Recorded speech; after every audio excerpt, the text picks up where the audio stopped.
Hello and welcome to this week's video. I'm feeling a little bit nostalgic, but I'm also feeling vampires.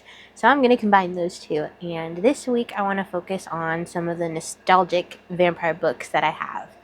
And actually the first one we're starting off with is one that I bought in 2009. And I read, I think, at least 6 of them in the series. And I think there's 12. I might have even gone to number 9. That sounds like the right number. However, for some reason, when we sold everything and went into the RV, I didn't take that series with me, and I also never finished the series. And I don't remember why. And I keep thinking about it lately, so that's the one that's going to be up first in this video, and I have a couple of other options once I finish that one. But it is Marked, which is part of the House of Night series by PC Cast and Kristen Cast, and I think that was a mother-daughter writing duo. I don't entirely remember. And I don't remember what annoyed me about the series and what made me stop and not continue, and then ultimately donate them. But the library does have the ebook for Marked. So I'm going to start with that one. It's 16-year-old Zoe Redbird is marked as a fledgling vampire and sent to the House of Night, where she'll either complete the change or die. Zoe arrives with something no one else has. She's been chosen by the vampire goddess Nyx. The magic running through Zoe is rare, volatile, and impossible to hide. Along with this newfound power comes a bloodlust she struggles to control and a supernatural bond tying her to her human ex-boyfriend. As Zoe navigates ritual, rivalry, and a school obsessed with status, she begins to see the truth beneath the glamour. The Dark Daughters, the House of Night's most elite inner circle, are far more dangerous than anyone admits, and they're twisting their goddess-given gifts into something unrecognizable. With her new fledgling friends at her side and enemies closing in, Zoe must decide whom to trust, what to believe, and whether destiny is something to fight for or run from. And I remember really liking Zoe, Stevie Ray. If I remember correctly, there was a character named Aphrodite, Eric Knight, Stark. I remember loving her group of friends, and even though Zoe annoyed me at times with her decisions, I still remember really liking her. Like I said, I read this in 2009. I was a peak teenager back then, and I remember really enjoying the series, so I don't know why I quit. And as long as the library they have most of the audios available. I think there's a couple of them. One's coming out later this year, and then another one is coming out in 2027. I think they're redoing them. I don't know. But the library has most of the audios, not quite the ebooks yet. So let's see if I still enjoy it. I am curious to know why I stopped the series. I made it 3 chapters and then DNF'd Marked. It just isn't the book for me anymore. I read it 17 years ago, and I'm okay with leaving it and not trying to reread or finish the series. So, on to the next vampire book. I think I'm going to go with a surefire win this time, and we're going to go with the second in the Suck It Up series by Brian Meal. We're going to go with Suck It Up and Die. This is its fang-fested follow-up, and I don't remember what this one's about, except I think we're leading up to the coming out parade for the vampires. But yeah, I really enjoyed reading the first one again, so I need a win. And even though Morning Macabre isn't like typical vampire, it's fun. So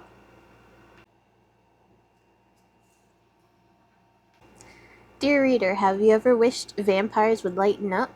Step out of the gloaming, stop being mopey misfits, and mood shift from inspiring fear to inspiring cheer? Wish no more. Now that I've had my big fanging out party, the vegan blood slurping set is preparing to march in the first Vampire Pride Parade and celebrate the first anniversary of our going mainstream without invading the bloodstream. In the meantime, I, Morning Macabre, am training to become the first vampire in the New York City Fire Department, and my mortal girlfriend, Portia Dreadful, is making a documentary on vampires who have gone from fangs in neck to fangs in check. Just 2 things are keeping us from completing our image makeover. Some mortals still insist we're more fiends than friends and that we're the new Red Menace. And there's this one super sinister vampire with a thirst for revenge, and he wants to take back the bite. So who will get sipped? Who will get flipped? I don't know how it will all shake out or stake out, but I can guarantee you this: in the end, someone's gonna suck it up and die. Morning Macabre. So, with us being out of town and me not bringing any of my physical books with me, I kind of put down Suck It Up and Die for a minute and picked up a Libby book just so I could, try to keep reading while everything was in chaos and we were in the hotel. And tried to stay on theme. There's this book that came out in 2010 and it's been on my wish list ever since. It's called The Reformed Vampire Support Group, and I didn't really remember much about it or why it was on there, except it's not your typical vampire story. Let's see. Think vampires are romantic, sexy, and powerful? Think again. Vampires are dead, and unless they want to end up staked, they have to give up fanging people, admit their addiction, and join a support group and reform themselves. Nina Harrison, fanged at 15 and still living with her mother, hates the Reformed Vampire Support Group meetings every Tuesday night. Even if she does appreciate Dave, who was in a punk band when he was alive, nothing exciting ever happens.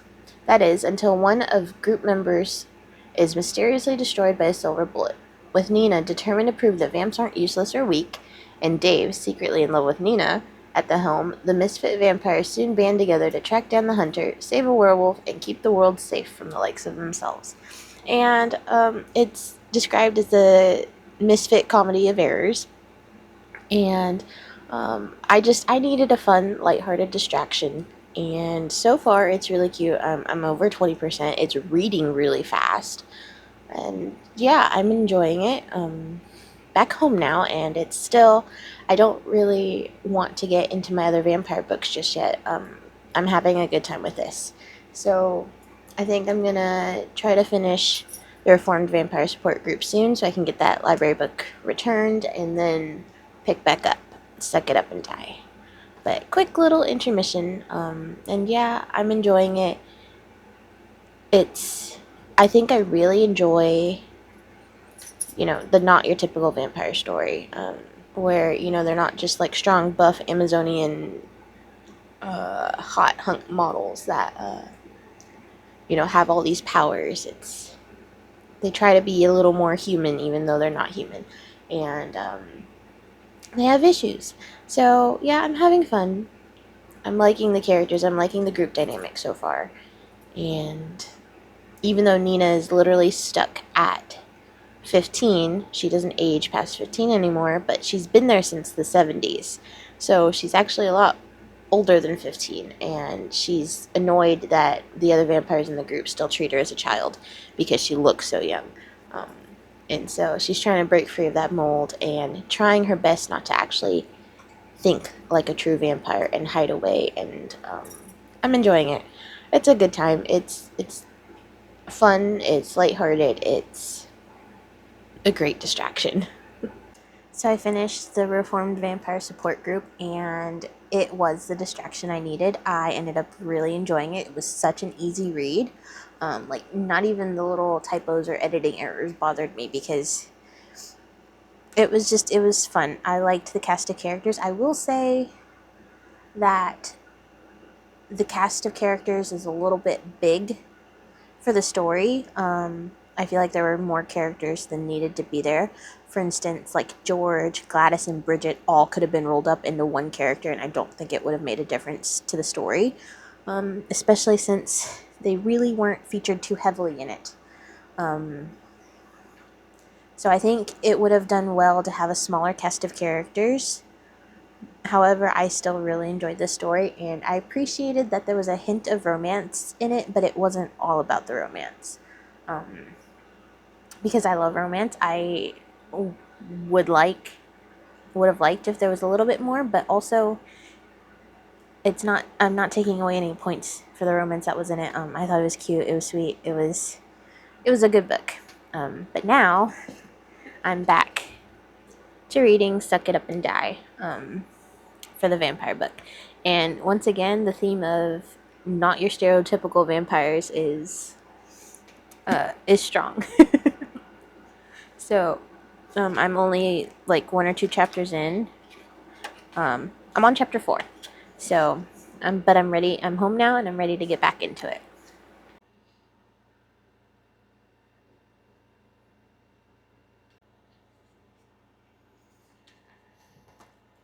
So I'm 94 pages into Suck It Up and Die, and I remember bits and pieces of it from when I first read this.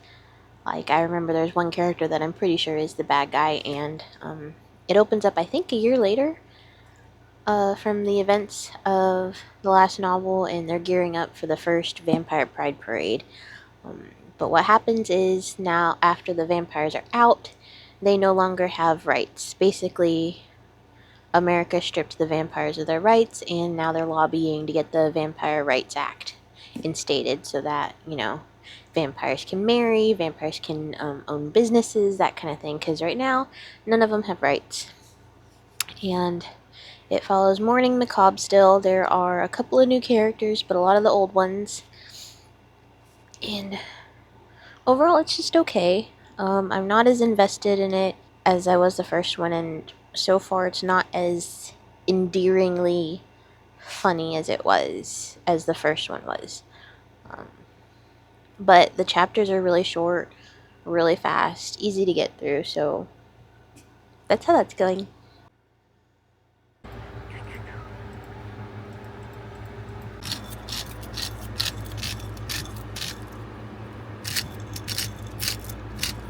Hi, baby girl. Hi, baby. Who's a good baby, Izzy? Who's a good eye bear? Hi, bear.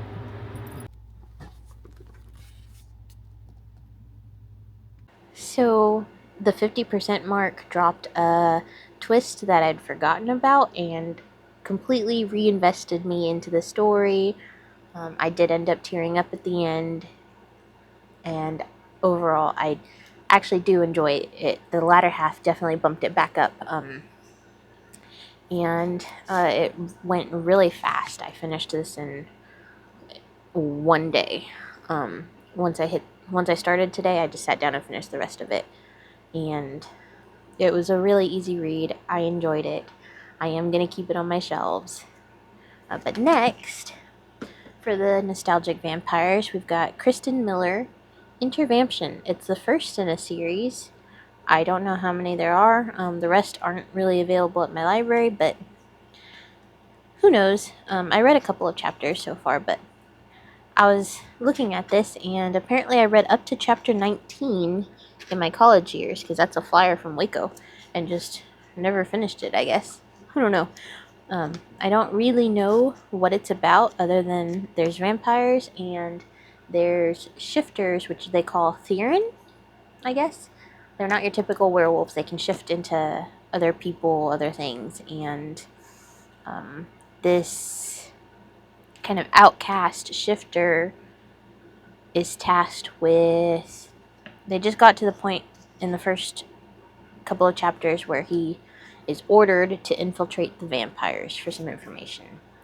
And the vampires are trying. There's a vampire in this that we also follow. Her name's Dylan. She owns Revamp, which is kind of a new kind of therapy feeding place for vampires to stop them from attacking people on the street. So she's kind of trying to reform the vampires. And I don't really know too much other than that. That's about it. The back of the book says, "Congratulations. Either one or both of your parents has vampire blood. Welcome to the vampire race. Please keep a few things in mind as you ease into the most difficult phase of your life. 1. Light sensitivity, humming teeth, and stomach pains are completely normal. You'll also be faster, stronger, and sexy as hell if you're lucky. 2. You'll bloodlust and go crazy if you deny your body's urge for blood. Why fight it? 3. Do not pierce the skin of a mundane involuntarily. We're not animals and will not behave as such. 4. Therians, our shape-shifting brethren, cannot be trusted. Their loyalties shift as often as their identities. And finally, 5. Lighten up, you're not dead." Contact Dylan, owner of Revamp in Crimson Bay, California, for more information. And this one was copyrighted in 2011. Yeah, I really don't know much about this. I don't really remember it. It opens on a pretty mature scene, so this one is definitely not YA. I think it's actually the first one that's not YA in this video. So let's see a more adult take on vampires.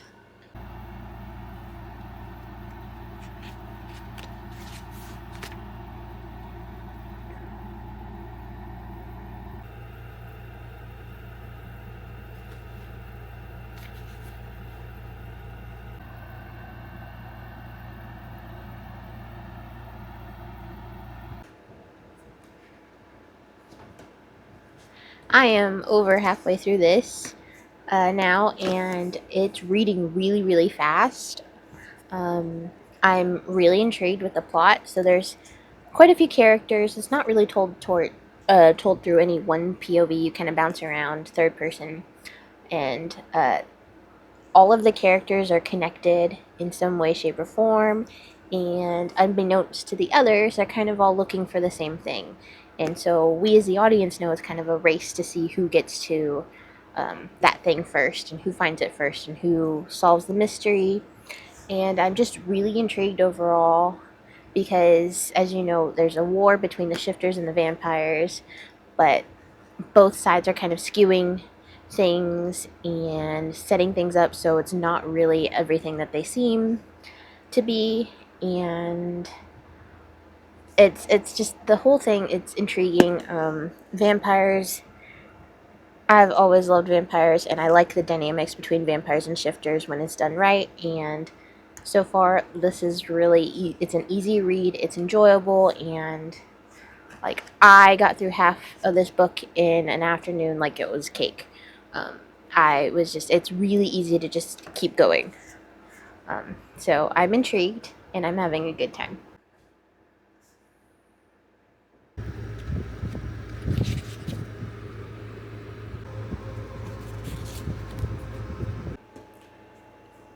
This was a super fast read. I finished it in no time at all. And overall, I liked it, but it was really predictable.